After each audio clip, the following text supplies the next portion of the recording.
இந்த வீடியோவில் நம்ம என்ன பார்க்க போகிறோம் அப்படின்னு சொல்லி பார்த்தீங்கன்னா, காக்கரட்டான் பூ வந்து எப்படி நம்ம வந்து கட்டணும் அப்படிங்கிறதான் பார்க்க போகிறோம். அதுக்கு வந்து பூ வந்து வாங்கிக்கோங்க. பூ வாங்கினதுக்கப்புறம் ஒரு நூல்கண்டை எடுத்து 2 பூ எடுத்து ஒரு பூ மேலேயும் இன்னொரு பூ கீழேயும் வச்சுக்கோங்க.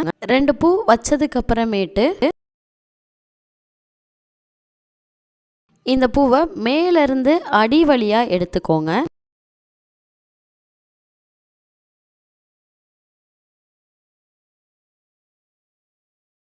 இப்படி மேலேருந்து அடி வழியாக எடுத்துட்டு கையில் வந்து இந்த மாதிரி பின்னல் மாதிரி எடுத்து அதை மேலே இருக்கிற இதோட மாட்டி இழுத்தீங்க அப்படின்னா அதில் வந்து முடிச்சு விழுந்துரும்.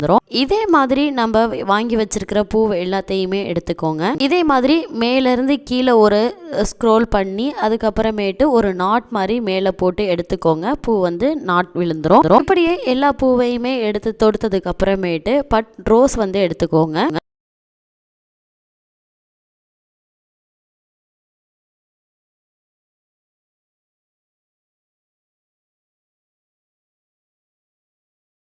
உங்களுக்கு இடையில கலர் பூ வேணாலும் நீங்கள் ஆட் பண்ணிக்கலாம். நான் முக்கால்வாசி வந்து வெறும் காக்கரட்டா மட்டும்தான் வச்சு கட்டியிருப்பேன். கடைசியாக ஒரு ஆர்டிஃபிஷியல் ரோஸ் வச்சு கட்டியிருப்பேன். உங்களுக்கு இதில் வந்து ரோஸ் பெடல்ஸ் யூஸ் பண்ணிக்கலாம், அப்படி இல்லைனா ஆர்டிஃபிஷியல் ரோஸ் யூஸ் பண்ணிக்கலாம், பட் ரோஸ் யூஸ் பண்ணிக்கலாம், கனகாமரம் இருந்துச்சுன்னா கனகாமரம் கூட யூஸ் பண்ணிக்கலாம். இதெல்லாம் நல்ல ஒரு கலர் காம்பினேஷன்ஸ் கொடுக்கும். உங்களுக்கு எந்த டிசைன்ஸ் பிடிக்குமோ அதுக்கு தகுந்த மாதிரி இது மாதிரி பூ வந்து எடுத்துக்கோங்க. ஃபுல்லாகவே இது மாதிரியே கட்டிக்கோங்க. அதாவது ஒரு நூல் வந்து அடியில் விட்டு எடுத்த நூலை திரும்ப மேலே விட்டு நாட் போடணும். இதுதான் ப்ரொசீஜர்.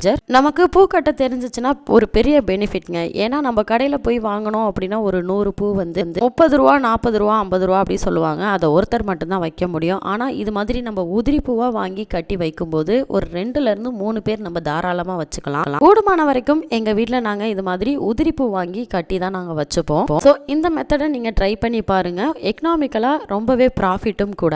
ஒருவேளை உங்களுக்கு இப்படி பூ கட்ட வரலையா, இன்னொரு ஐடியாவும் இருக்கு. என்ன அப்படின்னா, இதே பூவை வந்து ஊசியில கோத்து கூட வச்சுக்கலாம். அது இன்னும் நல்லா இருக்கும். கையில கட்ட வரலையா அப்படின்னா கால் கட்டு அப்படின்னு சொல்லுவாங்க. அதுவும் நம்ம சேனல்ல வந்து அப்லோட் பண்ணியிருக்கோம். அந்த வீடியோட லிங்க்கும் நாங்கள் வந்து டிஸ்கிரிப்ஷன்ல கொடுத்துருக்கோம். தேவைப்பட்டா அந்த வீடியோவும் பாருங்க.